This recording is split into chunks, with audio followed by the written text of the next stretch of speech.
आपके राज्य, आपके शहर, आपके गांव में क्या चल रहा है? क्या है दिन भर की बड़ी खबरें? नमस्कार, मैं हूं आपका होस्ट अविरल जैन और आप देख रहे हैं हिंदी टीवी न्यूज। चलिए देखते हैं दिन भर की बड़ी खबरों का शाम का बुलेटिन। उससे पहले चैनल को सब्सक्राइब करना ना भूलें और खबर कहां से देख रहे हैं कमेंट करके जरूर बताएं। हिमाचल मंत्रिमंडल की बैठक 16 नवंबर को कई अहम फैसले होंगे। कांग्रेस की नई कार्यकारिणी गठन की तैयारी शुरू, मुख्यमंत्री सुक्खू से मिली प्रतिभा सिंह। 50,000 लीटर क्षमता का दुग्ध प्रसंस्करण संयंत्र शुरू, सीएम ने दूध खरीद मूल्य बढ़ाने का दिया भरोसा। सीएफएस हटाने पर सुप्रीम कोर्ट पहुंची सरकार, भाजपा ने दायर की कैविट। कसोल में बिना पंजीकरण चल रहे 45 होम स्टे, होटल और कैंपिंग साइट, पर्यटन विभाग ने की कार्रवाई। हिमाचल मंत्रिमंडल की बैठक 16 नवंबर को कई अहम फैसले होने जा रहे हैं। मुख्यमंत्री की अध्यक्षता में होने वाली बैठक में हाईकोर्ट की ओर से सीपीएस को लेकर दिए गए फैसले के अलावा कई अहम मुद्दों पर चर्चा की जाएगी। इसमें विधानसभा शीत सत्र की तारीख पर भी निर्णय लिया जा सकता है। विभागों में रिक्त पड़े पदों, सरकार के 2 साल पुराने होने पर भी कार्यक्रम को लेकर विचार विमर्श होगा। करुणामूलक आधार पर नियुक्ति देने के लिए नियमों में सुधार के मामले पर भी फैसला हो सकता है। करुणामूलक आधार पर सरकारी विभागों और सार्वजनिक क्षेत्र के उपक्रमों में नौकरी देने के 3234 मामले लंबित भी पड़े हैं। कांग्रेस की नई कार्यकारिणी गठन की तैयारी शुरू, मुख्यमंत्री सुक्खू से मिली प्रतिभा सिंह। नई कार्यकारिणी गठन की तैयारी शुरू हो गई है। प्रदेश कांग्रेस अध्यक्ष प्रतिभा सिंह ने इस बाबत चर्चा की है। अब 2-3 दिन में दिल्ली जाकर प्रदेश कांग्रेस प्रभारी राजीव शुक्ला से प्रतिभा सिंह मुलाकात करेगी। पार्टी के राष्ट्रीय नेताओं से चर्चा के बाद प्रदेश में इसी माह के अंत तक कांग्रेस पदाधिकारियों की नियुक्तियों की प्रक्रिया शुरू हो जाएगी। वीरवार को प्रदेश कांग्रेस मुख्यालय राजीव भवन शिमला में मीडिया से बातचीत में प्रतिभा सिंह ने बताया कि मुख्यमंत्री सुक्खू से उनकी मुलाकात हो चुकी है। पार्टी में किस प्रकार से पदाधिकारी नियुक्त होंगे, इसको लेकर विस्तार से चर्चा की गई। अब वह जल्दी दिल्ली जाकर कांग्रेस आलाकमान व प्रदेश मामलों के प्रभारी राजीव शुक्ला से भेंट कर विचार विमर्श करेगी। 50,000 लीटर क्षमता का दुग्ध प्रसंस्करण संयंत्र शुरू, सीएम ने दूध खरीद मूल्य का बढ़ाने का भी दिया भरोसा।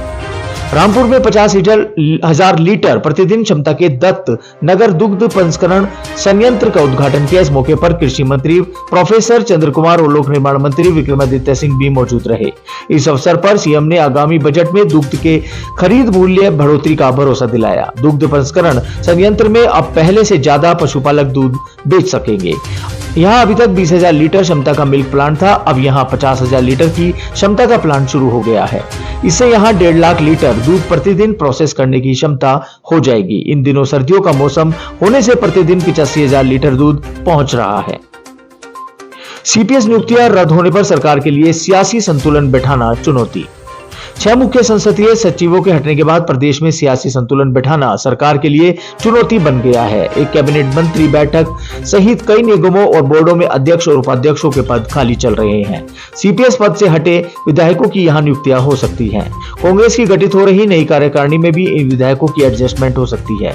इन सभी मसलों को लेकर भी सरकार के स्तर पर मंथन शुरू हो गया है। जिला कांगड़ा और सोलन से 2-2 और कुल्लू शिमला में 1-1 कांग्रेस विधायक को सरकार में मुख्य संसदीय सचिव बनाया गया था। वहीं सीपीएस हटाने पर सुप्रीम कोर्ट पहुंची सरकार। हिमाचल हाईकोर्ट की ओर से मुख्य संसदीय सचिव को नियुक्ति रद्द करने के फैसले को सरकार ने सुप्रीम कोर्ट में चुनौती दे दी है। हिमाचल प्रदेश सीपीएस एक्ट 2006 को निरस्त करने के खिलाफ उच्चतम न्यायालय में वीरवार शाम को एसएलपी दायर कर दी है। उधर इस मामले में याचिका दायर करने वाले भाजपा नेताओं ने भी सुप्रीम कोर्ट में कैविएट दायर कर दी है। इसी बीच हटाए गए मुख्य संसदीय सचिवों के विधायक बने पर संशय अभी भी बरकरार है। हाईकोर्ट के फैसले की दोनों पक्ष अलग अलग व्याख्या कर रहे हैं। विधानसभा सदस्यता समाप्त होने को लेकर विशेषज्ञ भी एकमत नहीं है। नन्ही शिव्या ने 1 मिनट 45 सेकंड में पहचाने 40 देशों के झंडे, बनाया विश्व रिकॉर्ड। हिमाचल प्रदेश के शिमला जिले के रोहड़ क्षेत्र के अंद्रेवड़ी गांव की शिव्या बालनाटाहा ने 1 साल 11 माह की उम्र में 1 मिनट 45 सेकंड में 40 देशों के झंडों और उनकी राजधानियों की पहचान कर विश्व रिकॉर्ड बनाया है। असाधारण उपलब्धि को आधिकारिक तौर पर world book of records London की ओर से मान्यता दे दी गई है। उपलब्धि के लिए शिव्या को 12 नवंबर को मध्य प्रदेश के इंदौर में सम्मानित किया गया। शिव्या की जिज्ञासा और तेज दिमाग को पहचानते हुए माता पिता ने झंडों और राजधानियों की दुनिया से परिचित कराया था। महिलाओं को मोहरा बनाकर किशोरों और युवाओं तक पहुंचा रहा है नशा। इस साल 19 की हुई है गिरफ्तारी। हिमाचल प्रदेश के शिमला जिले में युवाओं और बच्चों तक नशे का सामान महिलाओं के जरिए पहुंचाया जा रहा है। यही नहीं, कई महिलाएं चिट्टे की भी आदी हैं। इस साल अभी तक नशे की तस्करी में 19 महिलाओं को गिरफ्तार किया जा चुका है। रामपुर, कोटखाई और शिमला में एनडीपीएस के कई मामलों में महिलाओं को पुलिस पकड़ चुकी है। शिमला में दर्ज एनडीपीएस के मामलों की जांच में खुलासा हुआ कि छानबीन में भी पता लगा कि महिलाएं चिट्टे समेत चरस और अन्य मादक पदार्थों की तस्करी में भी संलिप्त हैं। स्थानीय लोगों को पार्टी बनाने का आवेदन खारिज, अगली सुनवाई जल्द होगी। संजौली मस्जिद में अवैध निर्माण गिराने के आदेश को चुनौती देने वाली अपील पर जिला अदालत में वीरवार को सुनवाई हुई। अतिरिक्त सत्र न्यायाधीश प्रवीण गर्ग की अदालत ने सोमवार को नगर निगम के फैसले के खिलाफ दायर अपील में स्थानीय लोगों को पार्टी बनाने की अर्जी को खारिज कर दिया। अदालत ने लोकस स्टैंडर्ड के आधार पर स्थानीय लोगों के आवेदन को खारिज किया है। अदालत ने टिप्पणी की है कि स्थानीय लोगों को इस मामले में पार्टी बनने का कोई अधिकार नहीं है। बड़ी खबर है कि हिमाचल में बिजली के प्रीपेड मीटर लगाने की तैयारी। हिमाचल प्रदेश में जल्द ही बिजली उपभोक्ताओं को प्रीपेड मीटर सुविधाएं मिलने लगेंगी। उपभोक्ताओं को वर्तमान टैरिफ से 1% कम दरें प्रीपेड मीटर पर लगेंगी।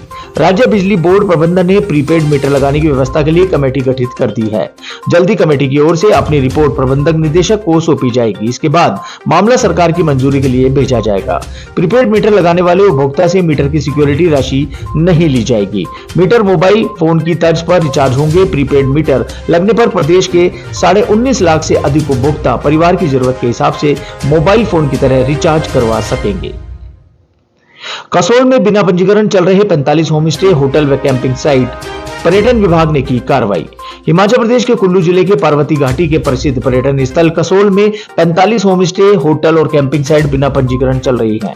प्रशासन के संयुक्त कमेटी की जांच के बाद पर्यटन विभाग ने इन सभी व्यावसायिक गतिविधियों को आगामी आदेश तक बंद कर दिया है। इन कारोबारियों को पहले अपने होटल, होम स्टे और कैंपिंग साइटों का पर्यटन विभाग के पास पंजीकरण करना होगा। खामियों के बाद पर्यटन विभाग सभी को समन जारी करने की तैयारी कर रहा है। इसमें सभी को कार्यालय बुलाकर इसकी छानबीन कर नियमानुसार जुर्माना किया जाएगा। बता दें कि पिछले एक सप्ताह से एसडीएम कुल्लू विकास शुक्ला की अगुवाई में 8 से 9 सरकारी विभागों की गठित की गई एक संयुक्त टीम जांच कर रही है। करते हैं हिमाचल के मौसम की बात, तो हिमाचल में आज से बदलेगा मौसम। 8 जिलों में बारिश, बर्फबारी के आसार। पश्चिमी विक्षोभ की सक्रियता से हिमाचल में शुक्रवार से मौसम में बदलाव के आसार हैं। मौसम विभाग ने 8 जिलों किन्नौर, लाहौल स्पीति, शिमला, सोलन, सिरमौर, मंडी, कुल्लू और चंबा में 2 दिन बारिश, बर्फबारी के आसार बताए हैं। बिलासपुर, मंडी, ऊना और हमीरपुर के कई क्षेत्रों में वीरवार सुबह और शाम के समय घना कोहरा छाया रहा। 18 नवंबर तक मैदानी क्षेत्रों में कोहरा छाया रहने के भी येलो अलर्ट जारी किया है।